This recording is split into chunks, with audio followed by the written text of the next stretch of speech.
শীত পড়তেই মনটা কেমন যেন উতলা হয়ে ওঠে। মনে হয় বাড়ির পাশে কোনো একটা জায়গা থেকে একদিনের জন্য যদি ঘুরে আসতে পারতাম। সেরকমই একটি ঠিকানার খোঁজ নিয়ে হাজির আমরা আজকের এই ভিডিওটিতে। 24শে ডিসেম্বর 2023, ছুটির দিন, আর সেই সঙ্গে বড়দিনের হই হই আমেজ। সেই আমেজের ছোঁয়া নিতে আমরা আজকে চলে এসেছি ব্যান্ডেল চার্চে। বড়দিনের এই মরশুমে আপনারা দেখতেই পাচ্ছেন যে ব্যান্ডেল চার্চ কি সুন্দর রঙিনভাবে সেজে উঠেছে। আর এই ব্যান্ডেল চার্চের অপর নাম হলো ব্যান্ডেল ব্যাসিলিকা। চলুন দেখে নিই যে কিভাবে আসা যাবে এই ব্যান্ডেল চার্চে। তো প্রথমত ব্যান্ডেল স্টেশন থেকে সোজা অটো বা টোটো করে চলে আসা যাবে এখানে, অথবা নৈহাটি লঞ্চ ঘাট থেকে 8 টাকার টিকিট কেটে গঙ্গা পার হয়ে সোজা পৌঁছে যাওয়া যাবে চুঁচুড়ার লঞ্চ ঘাটে।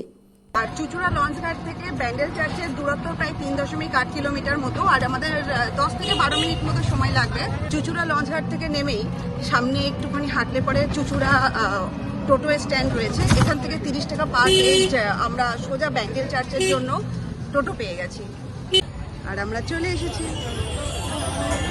এখানে ঢুকতেই বাঁদিকে যে গেটটা রয়েছে এই গেটটা বন্ধ থাকে। আমরা এখন উল্টো দিকে আরেকটা রাস্তা রয়েছে, সেদিক দিয়ে যেতে লাগবো।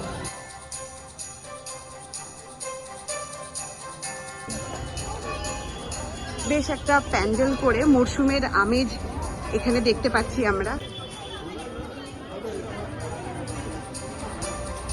অসাধারণ কিছু এখানে আর্ট ওয়ার্ক আমরা দেখতে পাবো দেওয়ালে, আর আছে বেশ কিছু মনোমুগ্ধকর স্কাল্পচার্স।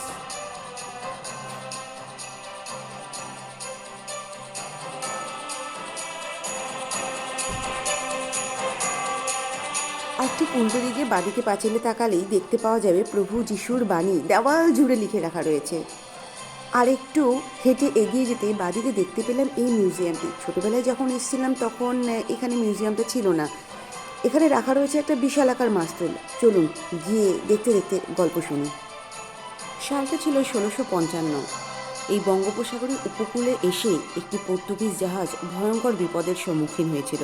তখন জাহাজের ক্যাপ্টেন মাতা মেরির কাছে প্রার্থনা জানিয়েছিলেন যে যদি তিনি বিপদ থেকে উদ্ধার পান তাহলে তিনি তার জাহাজের মাস্তুলটিকে এই নিকটবর্তী ব্যান্ডেল চার্চে দান করে যাবেন। ক্যাপ্টেন তার প্রতিশ্রুতি রেখেছেন এবং তিনি তার জাহাজের মাস্তুলটিকে এই চার্চে দান করে গেছেন। মাস্তুলটি এখানে কয়েকটি খণ্ডে বিরাজমান। ধ্রুবের কাছে অবশ্যই এটা নতুন যে জাহাজের মাস্তুল জিনিসটাকে সেটাও এবার প্রথমবার সচক্ষে দেখতে পেল। এখানে মোমবাতি জ্বালানোর জন্য কিছু মোমদানি রয়েছে, প্রার্থনা করা হয়।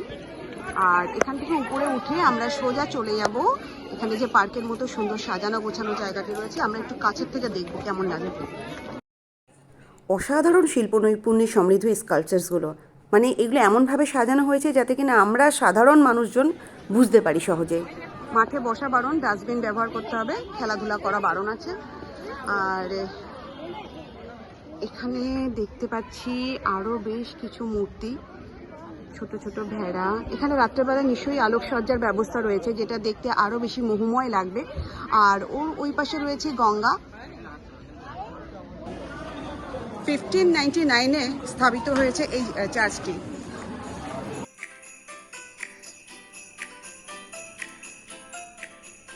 কোনো বড় বিল্ডিংয়ে প্রবেশ করতে গেলে সেখানকার দরজা কিন্তু বরাবর চোখ টানে। দরজাগুলো কি বিশালাকার এবং কি অপূর্ব কাজ করা। এখানে লেখা রয়েছে যে প্রার্থনার স্থান। তো আসলে এই সামনে করিডোর বরাবর যদি এগিয়ে যাই তো এখানে প্রার্থনা সভাটি রয়েছে, তো সেই কারণে এখানে নীরবতা বজায় রাখতে বলা হয়।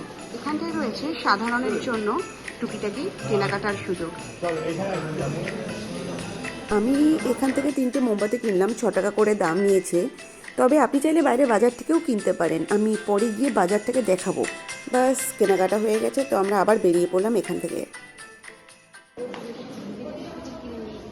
এই লম্বা করিডোরের দুই পাশে প্রচুর সুন্দর সুন্দর আঁকানো ছবি বাঁধানো রয়েছে, আর এখানে রয়েছে প্রভু যিশুর জন্মবৃত্তান্ত থেকে শুরু করে তার জীবনী এবং তার অনেক মূল্যবান কথা। আর একটু এগিয়ে বাঁদিকে প্যাসেজ মতো একটা জায়গা আছে, সেখানে গিয়ে দেখতে পেলাম এই অভাবনীয় সুন্দর স্থানটা। উফ, এখানে আসলে পরে মন যে এত ভালো হয়ে যায়। আর ছুটির দিন না হয়ে অন্য যে কোনো দিন আসলে এখানটা এত নিঃশব্দ থাকে, পিসফুল থাকে যে সত্যিই মন ভালো হয়ে যায়।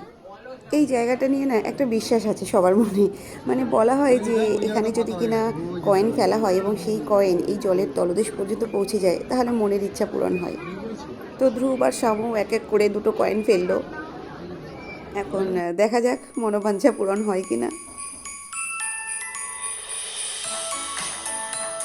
এখানেও রয়েছে একটি মোমবাতি জ্বালানোর স্থান, এখানে বসেও আপনি প্রার্থনা করতে পারেন।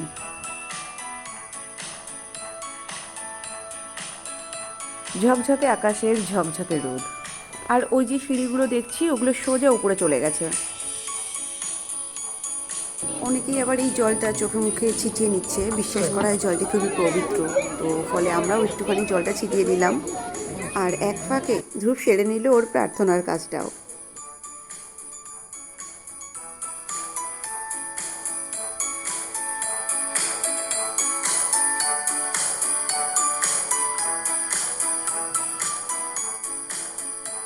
এখানে খোলা আকাশের নিচে খোলা সিঁড়ি একদম সর্পিল আকারে উপর পর্যন্ত উঠে গেছে।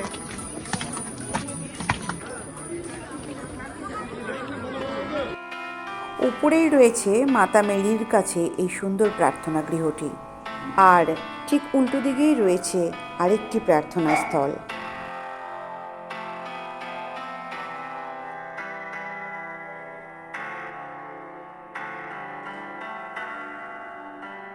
বাহ, কি সুন্দর সেজে উঠেছে না? সন্ধ্যার পর এই পুরো চার্চ জুড়ে যখন আলো জ্বলবে না, তো তখন যে একটা মায়াবী পরিবেশ রচিত হবে সেটা ভেবে এখন থেকেই আমি যেন খুব অভিভূত হয়ে পড়ছি। খেয়াল রাখতে হবে যে প্রার্থনা গৃহের ভেতরে কিন্তু ক্যামেরা অ্যালাউড না।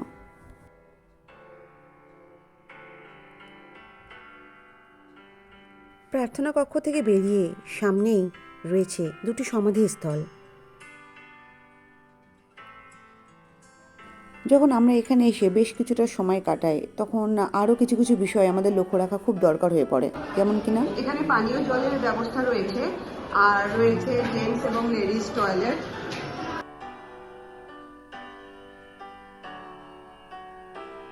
ওয়াশরুমগুলো বেশ ভালো, পরিষ্কার পরিচ্ছন্ন। এখানে এত ভিড় তা সত্ত্বেও যথেষ্ট স্পেসিয়াস এবং পরিষ্কার। সাইকেল বা বাইক গ্যারেজের জন্য চার্চের উল্টো দিকে একটি জায়গাও রয়েছে। ক্রিসমাসের এই সুবর্ণ লগ্নে আমরা এখানে এসেছি। মোটামুটি চার্চটা আমরা ঘুরে দেখলাম, ভীষণই সুন্দর, ভীষণই সুন্দরভাবে সাজিয়েছে চার্চটা। এখানে মারাত্মক ভিড়, আর সেই কারণে বিভিন্ন জায়গায় যেখানে কিনা এর আগে পর্যন্ত ক্যামেরা অ্যালাউড ছিল, তো সেখানে আমরা ক্যামেরা নিয়ে যেতে পারিনি, ক্যামেরা চালু করতে পারিনি। চলুন এবার চার্চের বাইরে একটা যে বাজার আছে, আমি বলেছিলাম কিছুক্ষণ আগে, সেই বাজারটা একবার দেখে নিই। ওয়াও, মোমবাতির আকারের যে এত ভ্যারাইটি থাকতে পারে, বাহ, ভীষণ সুন্দর।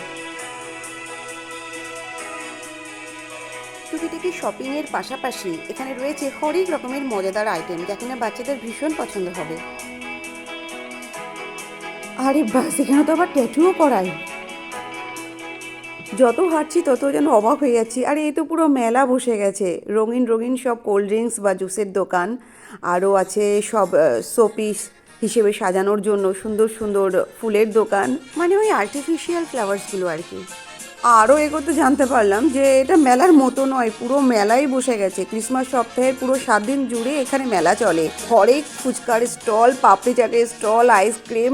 তবে এখানে এলে বাচ্চাদের ভীষণ ভালো সময় কাটবে। তবে বাচ্চাদের শুধু না, বাচ্চাদের প্যারেন্টসদেরও খুব ভালো সময় কাটবে। হই হুল্লোড় করে কেটে যাবে গোটা দিনটা, টেরই পাওয়া যায় না।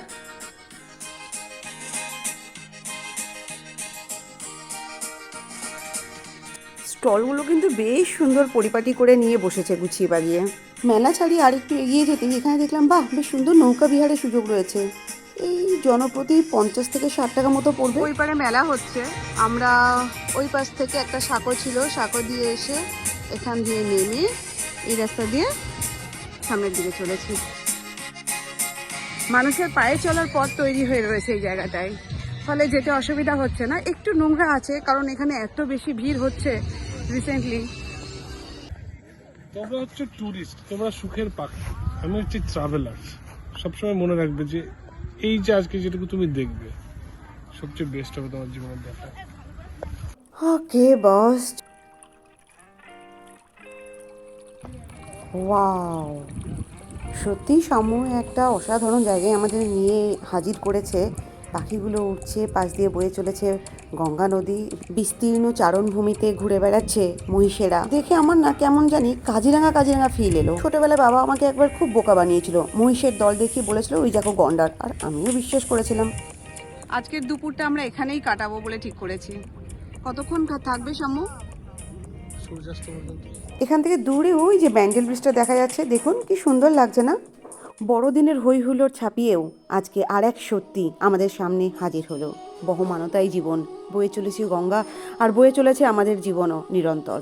বছরের শেষ লগ্নে এসে আরও একটা অনুভূতি আরও প্রগাঢ় হলো যে যতই আমাদের ডালপালা বিস্তার হোক না কেন, ফিরে আসতে হবে আমাদেরকে শিকড়ের টানে। একমাত্র এখানেই মিলতে পারে আমাদের মনের প্রশান্তি। তবে ভিডিওর শেষে বলতেই হচ্ছে যে সারাটা দিন সপরিবারে যদি আমি কাটাতে চাই একান্তে নিরিবিলিতে, তো এই জায়গাটা অসাধারণ এবং একেবারে পারফেক্ট।